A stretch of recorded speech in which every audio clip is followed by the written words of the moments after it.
Баршаңызға қайырлы күн. Бүгін сіздерге қағаз сүлгіні осы әдемі етіп сервировать етіп көрсетемін. Менімен бірге болыңыздар. Бізге осындай қағаз сүлгі қажет. Біреуін алып, ортасын ашамыз. Міне осылай аштық.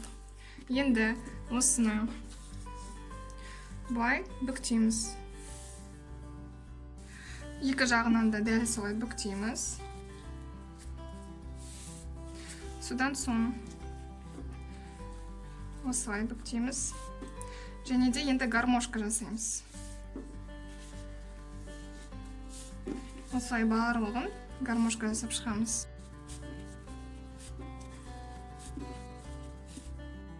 Енді осылай ашық жағын өзімізге қаратамыз да, әрбір бөлігін ашып, осылай майыстырып, үшбұрыштар жасаймыз. Мен әдейі жай көрсетіп жатырмын.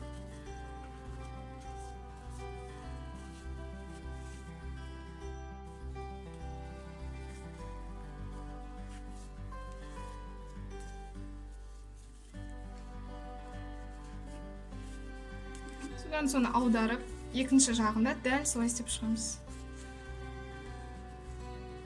Бұл ешқандай қиындық жоқ.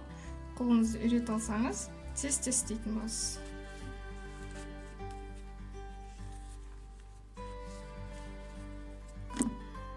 Біздің сүлгіміз дайын болды. Енді екі жағын осылай кішкене ғана майыстырамыз, формасын жақсы ұстау үшін. Одан соң тәрелкенің үстіне, ішінде тоже қатты қысамыз осылай. Осылай қоямыз. Осындай бізде әдемі фигура шығады. Негізі бізге сүлгіні жұмсақ болғаны жақсы. Сонда ол формасын өте жақсы ұстайтын болады. Егер формасын ұстамай қатты ашылып кетіп жатса аралары, міндетті түрде жақсылап бүктеңіздер. Салфетканың жұмсақ болғаны жақсы. Сіздермен болған Гүлжанат.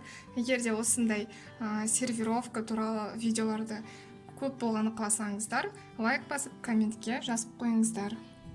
Мен әрдайым қолым бос уақыт кезде осылай сүлгілерді алып, осылай дайындап қоям. Және де осылай целлофанға салып қоям.